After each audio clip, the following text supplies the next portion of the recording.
About 2 years ago, the Arc9 CN server released a bold teaser of 6 upcoming new operators on their first anniversary. One by one after that, each of these characters was released. However, one of them was taking a little longer than expected. This girl was often named as the Pink Corone, or the Pink Doggo by the community. Many months went by and people started to wonder what happened to the girl. All the Arc9 servers combined made their own memes towards it, asking people where this girl has gone. With some people thinking that the project has been scrapped, the possibility of her ever appearing looks to be slim. But in an unexpected fashion, with the announcement of a Victorian teen story, lo and behold, the girl named Goldenglow is revealed, with her mother, or what I mean as her artist, also highlighting that this is a Scottish folk cat and not a freaking dog. And so the community rejoiced and celebrated that finally the 6 bright operators have been completed. So today I'm going to share with you guys 2 events that are happening in the month of August that is a light spark in darkness together with CC8 Dawnseeker. I understand it's a little late for me to make an event overview like this. You guys might be wanting to gather the information way earlier. I apologize for the lateness because I've been busy with school. But I think you guys will still enjoy this video nonetheless. I'll give you all the critical information that you want to know. So let's start off with the current event that is going on right now. Now this is a mini story event, meaning to say that you only need to clear all of these stages once, and then afterwards you can back out from this event and farm the other stages. Reason being, none of the stages over here are good to farm. Even if you see that TB7 or TB8, they might have some tier 3 materials, the drop rates are no better than the ones that you'll get in the story. So once you've cleared all of these ones together with their challenge mode, go ahead, maybe you want to farm some of the supply stages, some of the materials in the story ones, or go back to your favorite rock farming stage that is going to be 1.7 itself. Alright? But let's continue, to look at the event even more by seeing the store of the event. So if we take a look at the store, it's a much smaller store since it's a mini story event, but still there are quite a lot of stuff that you can get over here. A bunch of tier 5s, a nice little tier 4, and there's module data blocks along with the special Jackie skin that you can buy this time around. So that's that for this event. Now this event brings to us a banner that you can pull on, that is the Goldenglow banner.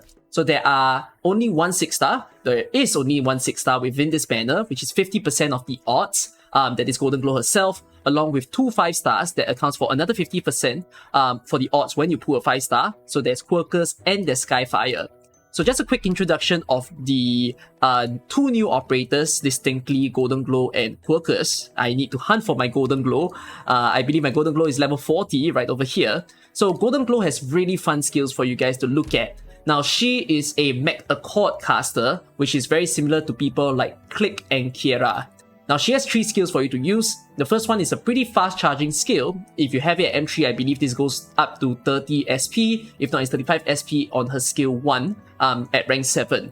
So this skill allows her attack to go up rather high and then her ASVD as well. As compared to her skill 2, her skill 2 doesn't have that sort of ASVD bonus. There is still an attack up, but there is also the attack range increase. So this is an infinite duration skill, which can be very nice if you want to do some AFK maps. You just want a super strong caster to wipe out the enemies who are especially weak to arts damage. The good thing about these 2 skills that she has is that she has an extra drone that she can play with. So for the first time, she can summon, I believe, 1 drone to be attacking someone, but when you have the skill turn on, then she's going to have 2 drones trying to attack the same person.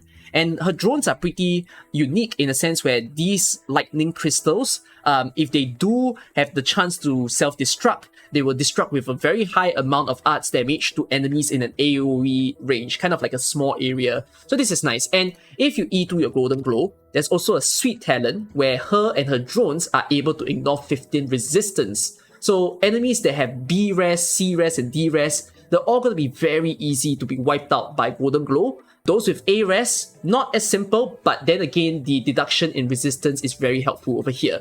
Now the final skill of Goldenglow is the fact that she stops attacking. Well, not necessarily, only herself will stop attacking, but she's going to have 3 drones that can attack anyone in the map because her attack range becomes global. So these drones will attack enemies, and then the drones will also be able to slow the target. Do understand that the target priority of the drones is attacking the enemy closest to the blue box. So if let's say you're thinking of having the drones to attack someone super far away, but if there's an enemy walking closer to the blue box, those drones are going to prioritize that first. But this skill is very nice and fun. It's a very fast charging skill. I do think this drops to 30 SP if it's M3. I'm not too certain, I can't recall. But the fact that it's such a fast skill to use, this helps you to clear out enemies that maybe are leaking past your defenses. Alright, so that's that for Goldenglow. I do believe she's a super strong 6-star to build. If you've already obtained her from the banner or you're thinking about it, I would say she's quite a worthy 6-star to try out. And then after that, we've got another particular 5-star over here, which is a Quercus. So Quercus is a Abjurer. Now, Abjurer is my personal least favorite branch in this game, truthfully. But I will say that Quercus is quite an exception to this branch because her skills are actually pretty helpful to be used. So, for her first skill, it's an unlimited duration skill that you can turn off. So the thing is that when Abjurer's skill are turned on, they can heal their allies, which is the amount of 75% of their attack. The good thing about Quercus is that with her skill turned on, you can make her a permanent medic that can help people to heal. So if let's say, if you're playing, for instance, IS2, you've got no medics that you can borrow or hire, or you don't even have defenders, and you've been getting supporters a lot, Quercus can be an alternative to your medics, since her first skill can turn her into a full-on medic. Unless you need her to attack at any point in time, you can turn off her skill again. Her second skill also allows you to heal people, so this one is much sweeter because there's an ASPD up, so she's going to heal quite quickly. And the best part of all is that she's able to restore 1 SP to whichever ally that she heals. So this is an amazing skill if you want her to be fast charging anybody to get their skill up even faster. So because of this sort of utility, it makes Quercus possibly one of the best Abjurers that you can have in the game, just because of how fun her skill is. So good job on this server cat that they have brought into the game. But if not, that's pretty much all the new operators that you guys need to know. Also, let me then introduce you guys to the QOL stuff that they've brought in this update. Because if you see over here, for those of you who have been playing for a while, now this job menu has been put as a pop-up menu, so you can hide it if you want, and if you want to navigate by the classes, you can then do so.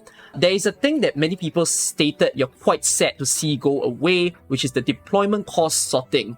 Finally, they've brought it back. You can now sort your operators by deployment cost, which is very good if you're playing stages that you think the DP cost is going to matter a lot in that stage. Right? I don't know if there are other things they've added. I believe acquisition date is also pretty new. So this one is able to show you who you got first in the game and then who's the most recent one that you've gotten.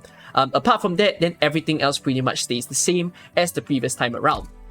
There's another sweet QOL update that came together in this one, which is the base report.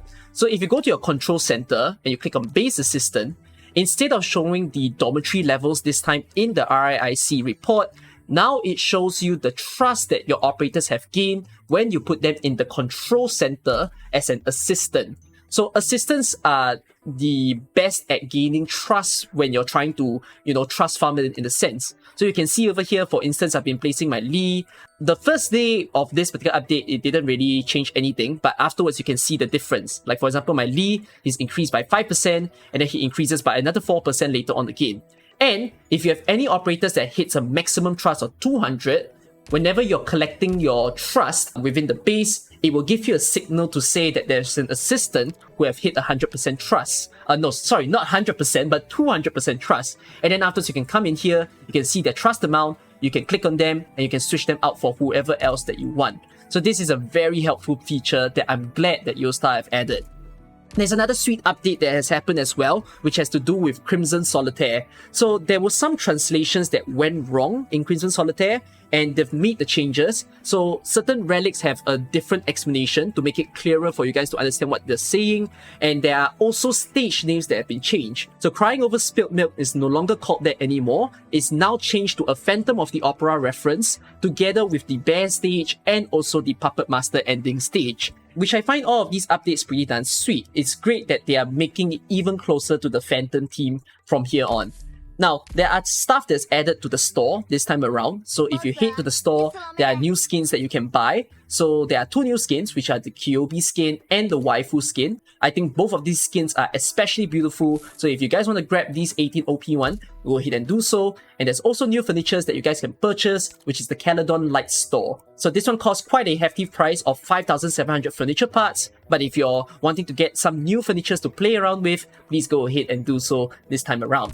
Bringing you guys back to this screen, there are 14 new operators who have received English voices in this update, with notable operators such as Chen Outer, Ling, Dusk, Lee, Nian, and even Goldenglow herself receiving their own special voices. If you guys wish to test them out, please go ahead and do so. I will highlight 2 particular operators that I really like their English voices to the point that I've set them to EN. So these operators will be Doberman and Justice Knight. I think their English voices are really fun, but for the rest, I still either prefer their JP or even the KR or CN voices that they have in their package. Now for the second part of the video, I want to talk about the coming CC8 Operation Dawnseeker. So this is going to be featuring a new permanent map that is near light. For those of you who don't like the light mechanic, this CC can be a little scarring for you guys. I do think the upcoming permanent map will be a lot harder than the previous one that we played in CC7. So please brace yourself for a good challenge ahead. Then for the daily maps, there are 2 new daily maps replacing the previous ones. So there's going to be a new Walk in the Dust team map.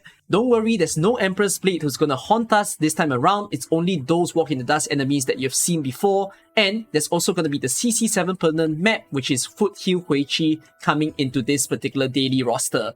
So there are 2 maps that are removed because of this, with the maps being Windswept Highland and Lockdown Prison. So goodbye to those daily maps, and in comes the new. Now to show you guys some stuff that's happening during this event, first of all, for the Contract Bounty store, there are going to be 3 new items added over there, with things like Cardigan skin rerunning in the store, and there's also a brand new Asbestos skin for you to buy over there.